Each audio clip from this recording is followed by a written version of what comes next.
Saudara-saudaraku, kita pasti pernah mendengar hadis Rasulullah SAW yang begitu masyhur saat beliau menceritakan ada seorang pemuda yang musafir dalam keadaan yang lusuh. Ia berdoa mengangkat tangan kepada Allah sambil mengucap dan memanggil, Ya Rabb, Ya Rabb, Ya Rabb. Tetapi saat itu Rasulullah mengatakan, bagaimana mungkin doanya akan dikabulkan oleh Allah sementara ia memakan makanan yang haram, sementara pakaiannya ia beli dari uang yang haram. Saudara-saudaraku, dari hadis ini, saat itu Rasulullah mengajarkan para sahabatnya dan juga pada kita saat ini tentunya, bahwa sesungguhnya perbuatan dosa yang kita lakukan dapat menghambat pengabulan doa kita kepada Allah. Karena ketika kita melakukan perbuatan dosa, melakukan perbuatan maksiat, apapun maksiatnya, besarkah atau kecilkah, sesungguhnya saat itu kita sedang membangun sekat atau penghalang antara diri kita kepada Allah. Maka kalau sudah ada sekat yang menghalangi antara kita dan Allah, tentu pengabulan doa sulit untuk terjadi. Tetapi saudara-saudaraku, ada pula kasus. Ada seorang yang sudah berdoa kepada Allah Subhanahu wa Ta'ala dengan penuh kekhusyuan. Manggil-manggil Allah, Ya Rabb, Ya Rabb, sambil mengangkat tangan. Sementara ia selalu menjaga dirinya dari kemaksiatan. Dan ia tidak pernah sekalipun meninggalkan perintah-perintah Allah. Ia selalu berada dalam ketaatan.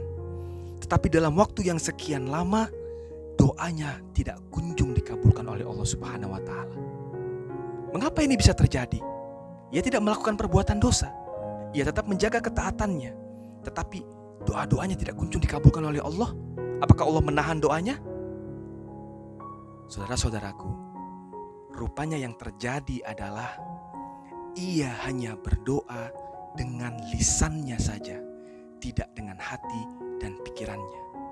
Dalam bahasa lain, ia justru membatalkan doanya ketika ia sedang berdoa. Apa maksudnya ini, saudara-saudaraku? Saudara-saudaraku, Rasulullah SAW bersabda, Ad-du'a'u mukhul ibadah. Doa itu adalah intinya ibadah. Mengapa Rasul mengatakan bahwa doa itu adalah intinya ibadah? Iya, karena di dalam doa ada ketundukan kepada Allah. Karena di dalam doa ada pengakuan kelemahan kita. Karena di dalam doa ada pengakuan keterbatasan kita.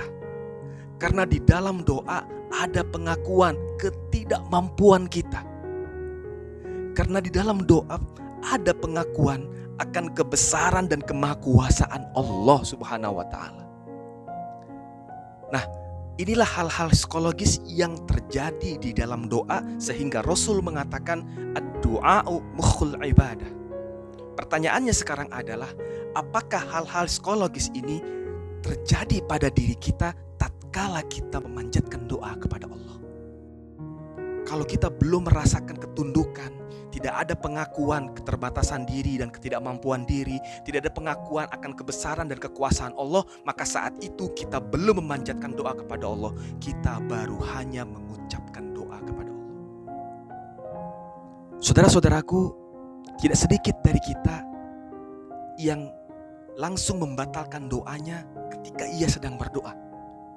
Lisannya meminta kepada Allah, Ya Allah, Ya Allah, Ya Allah. Lisannya meminta kepada Allah. Tetapi pikiran dan hatinya justru bertanya-tanya, apa mungkin doa ini dikabulkan?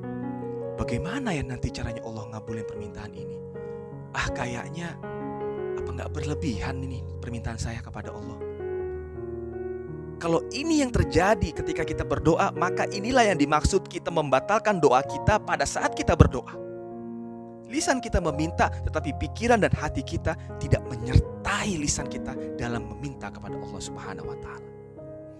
Saudara-saudaraku, dalam sabdanya yang lain, dalam hadisnya yang lain, Rasulullah SAW memberikan arahan dan pedoman tentang bagaimana cara berdoa yang baik dan benar. Apa kata Rasulullah? Rasul mengatakan, "Ud'ullah wa antum muqinuna bil ijabah wa'lamu annallaha la yastajibu du'a min qalbi ghafillah."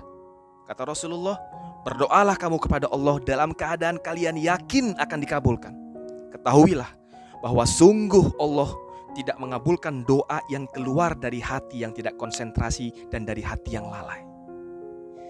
Maka saudara-saudaraku, dari hadis ini kita bisa mengambil pelajaran bahwa kita perlu menyertakan keyakinan di dalam hati dan pikiran kita tentang apa yang kita minta kepada Allah Subhanahu wa Ta'ala.